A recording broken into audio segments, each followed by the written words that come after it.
Ya, los objetivos de mi presentación es hablar de una forma muy breve acerca de la presentación clínica, un poco de imagenología, clasificación y finalmente el manejo, si en qué casos podemos hacer conservador o quirúrgico, ¿no? Acerca de la presentación clínica, el síntoma cardinal va a ser el dolor en el lado cubital. El problema del dolor del lado cubital en la muñeca es que podemos considerar hasta 18 posibles causas de este dolor. Es por ello que muchas veces se hace la analogía del dolor cubital de la muñeca con el dolor de la zona lumbar, ¿no? Esta es alguna de las causas, como le digo, pueden ser 18, pero siendo una de las más comunes el desgarro del complejo del fibrocartílago triangular. La exploración clínica no me voy a detener mucho, ¿no? Existen distintos tests para provocar dolor en esa zona. Uno es el signo de la fobia, el signo del Lester-Press o las maniobras de compresiones a nivel cubital que también nos pueden desencadenar o producir dolor en el lado cubital. Pero lo que sí quiero recalcar que en este tipo de lesiones es de suma importancia determinar si es que el paciente tiene inestabilidad radiocubital distal. Uno es el test del peloteo o el balanceo, como muy bien la doctora Lajo explicó, y el otro es el signo de la tecla, ¿no? Existen más formas de poder determinar esto, pero yo creo que con estas dos podemos tener una idea clara acerca si es que hay inestabilidad de la articulación radiocubital distal. Ya entrando a la imagenología, la radiografía siempre es importante, nos permite ver algunos signos indirectos y además nos permite evaluar si existe algún daño degenerativo a nivel de la articulación radiocubital distal, el cual cambiaría de forma automática nuestro manejo. Pero la resonancia es quizás uno de los estudios que nos aporta mayores datos en el diagnóstico de este tipo de patología y es importante reconocer esta estructura. Esta es una resonancia sin contraste, normal, sin lesión. Vemos que este es el disco del fibrocartílago triangular. Estas son las fibras superficiales que se dirigen hacia la estiloides cubital y este viene a ser la fobia y las fibras profundas que se dirigen hacia ahí, ¿no? Finalmente podemos ver en este corte su inserción radial. Un corte sagital nos permite observar y evaluar el ligamento ulno-triquetral que viene a ser esto, ¿no? Pero sin duda el estudio que nos aporta mucho más datos y aumenta la sensibilidad y especificidad de la resonancia sin contraste es la artoresonancia, ¿no? Entonces, tenemos acá una imagen sospechosa de un desgarro foveal, como se puede ver acá, una resonancia sin contraste con un poco de filtración de líquido articular. Y una vez que le inyectamos contraste en la articulación, vemos cómo esta zona sospechosa se abomba o aumenta de tamaño y se produce una mayor filtración de este líquido de contraste, lo cual nos asegura que estamos frente a una lesión, a un desgarro foveal o una lesión de las fibras profundas de este. Hay otros colegas que les gusta usar la artotomografía para este diagnóstico. Es importante conocer que cuando usas el contraste vemos que el fibrocartílago queda intacto, no hay ninguna filtración del líquido de contraste y cuando hay una lesión, por ejemplo, empieza a filtrar y vemos en qué porción filtra este líquido. En este caso, el líquido filtra a nivel de la porción central del fibrocartílago, por tanto estamos hablando de un desgarro central de este mismo, ¿no? Y es importante tener en cuenta cuál de estos estudios podría ser mejor en el diagnóstico de este tipo de lesiones. Es por ello que se realiza este metaanálisis donde comparan la resonancia sin contraste, la artoresonancia y la artotomografía, donde vemos que en definitiva la artoresonancia no tiene mayor sensibilidad y especificidad que la resonancia magnética sin contraste. Y la artotomografía tiene mayor sensibilidad que la artoresonancia y mayor especificidad. Y el autor concluye que la artotomografía podría equiparar hasta quizás superar la precisión diagnóstica si lo comparamos con la artoresonancia. Nosotros nos gusta usar la artoresonancia porque nos permite diagnosticar, obviamente, alguna lesión de fibrocartílago, pero además nos permite evaluar otras lesiones asociadas que pueden producir el dolor en la zona cubital de la muñeca. Y como les mencioné, podemos hablar más o menos de 18 posibles causas que pueden ocasionar un dolor cubital de la muñeca. Es por ello que la resonancia nos aporta esto y esa es la ventaja que yo le veo por encima de la artotomografía. Pero finalmente, ¿cuál es el gol estándar diagnóstico de este tipo de lesiones? Son los hallazgos quirúrgicos, ya sea de forma abierta o forma artroscópica.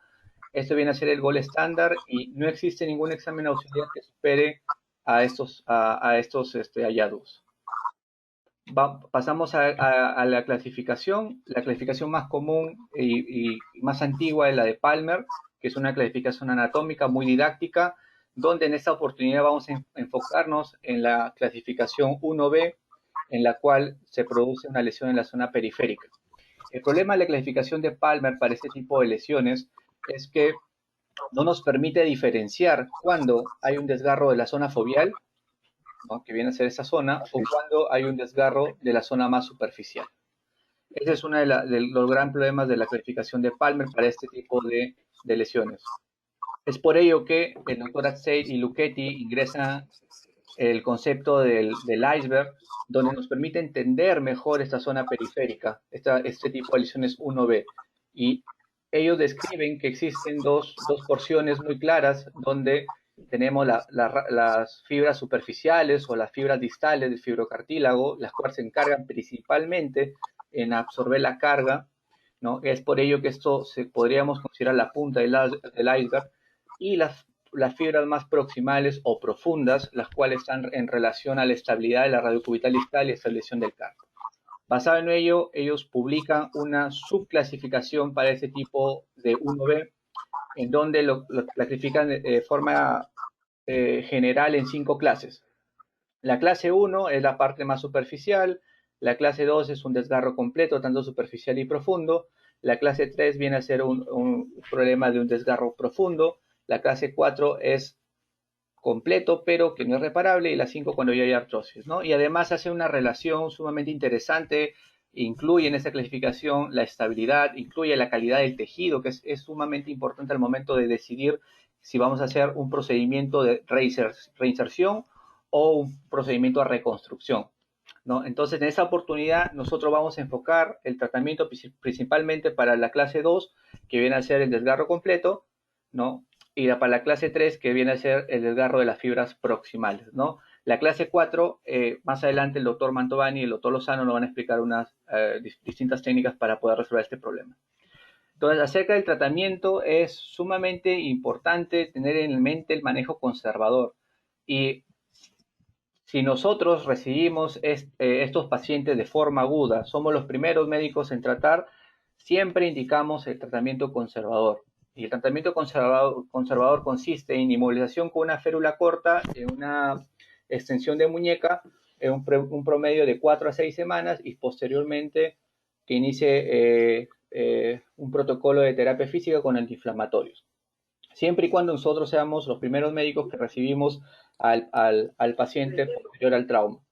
La gran pregunta es hasta cuándo está indicado el manejo conservador, y eso es una gran controversia. De forma histórica, todo el mundo recomendaba hasta el sexto mes hay que esperar, y si no hay una mejoría ya recién poder plantear un tratamiento quirúrgico. Y realmente traigo este artículo que nos permite ver cuál es la historia natural de la lesión del fibrocartílago sin inestabilidad de la radio cubital distal, donde cogen a 72 pacientes, los cuales lo manejan de forma conservadora, con el mismo protocolo de manejo, y finalmente llegan a ver que la recuperación completa se da en el 30% a los 6 meses y en el 50% al año. Es por ello que yo considero que los 6 meses que históricamente algunos recomendaban es mucho tiempo para esperar en ese tipo de lesiones. Entonces, ¿qué es lo que nosotros recomendamos? Inmovilización 4 semanas, si es que nosotros cogemos el cuadro de forma aguda, iniciar un protocolo de terapia física posterior a esta inmovilización, y en un periodo de entre 2 a 3 meses tomar la decisión si es que el dolor cubital persiste o si es que con los signos de provocación aún se mantienen, ¿no? Otro escenario distinto es cuando el paciente tiene inestabilidad en la radio cubital distal. Particularmente nosotros preferimos que después del periodo de inmovilización, si nosotros encontramos inestabilidad de la radio cubital distal en un contexto de un desgarro foveal, recomendamos realizar la reinserción de esta, ¿no? Entonces, La reinserción que nosotros preferimos es la reinserción artroscópica. Voy a presentar este caso, un paciente de 25 años que se sometió a un accidente de tránsito, donde podemos ver un desgarro claramente grande con pérdida de cierta porción del fibrocartílago, como se puede ver acá, en el cual optamos por 4 semanas de inmovilización y posterior a esto le hicimos su evaluación, donde vimos que persistía el dolor cubital, hay un signo de fobia positivo, pero lo que nos determinó el manejo en este paciente fue que presentaba aún inestabilidad de la radio cubital distal, por tanto le ofrecimos un tratamiento quirúrgico, ¿no? Entonces, una vez que ya tú ofreces tratamiento quirúrgico y ya vas a realizar la artroscopía de muñeca, lo primero que hay que hacer es confirmar tu diagnóstico. Como decimos, este es el gol estándar. Entonces, una vez que nos dirigimos a la zona cubital, logramos ver esta imagen, ¿no? Posteriormente hacemos el test del gancho, donde, colocamos el palpador debajo del fibrocartílago justo en la zona del desgarro y movilizamos el fibrocartílago hacia el radio, como se puede ver acá en el video, ¿no? Entonces, colocamos y hacemos el desplazamiento hacia el radio, ¿no?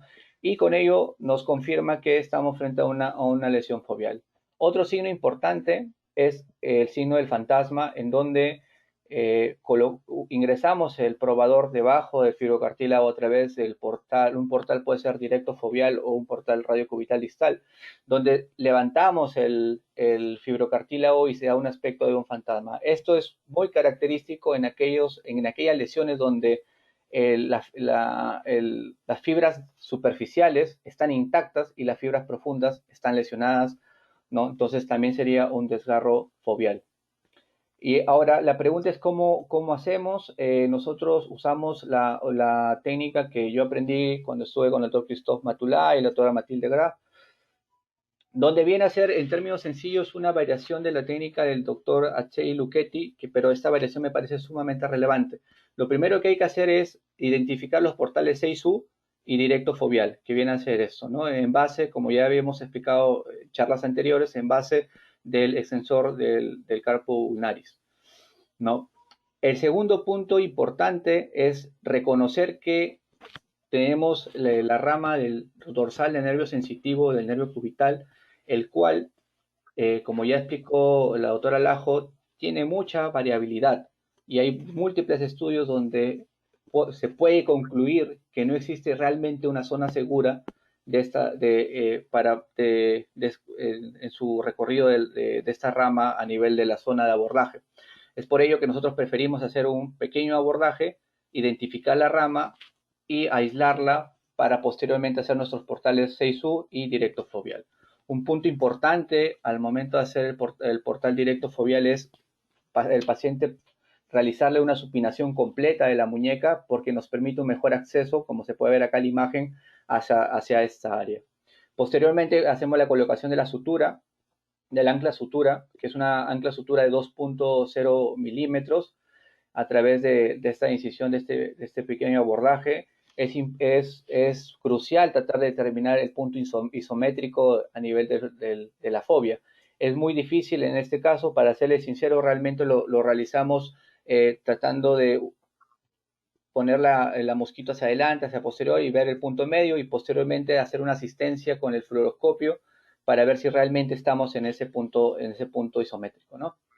Posteriormente hacemos el paso de las suturas, usamos agujas de hipodérmica número 21, a través del portal directo foveal nos dirigimos hacia el espacio radiocarpal y a través del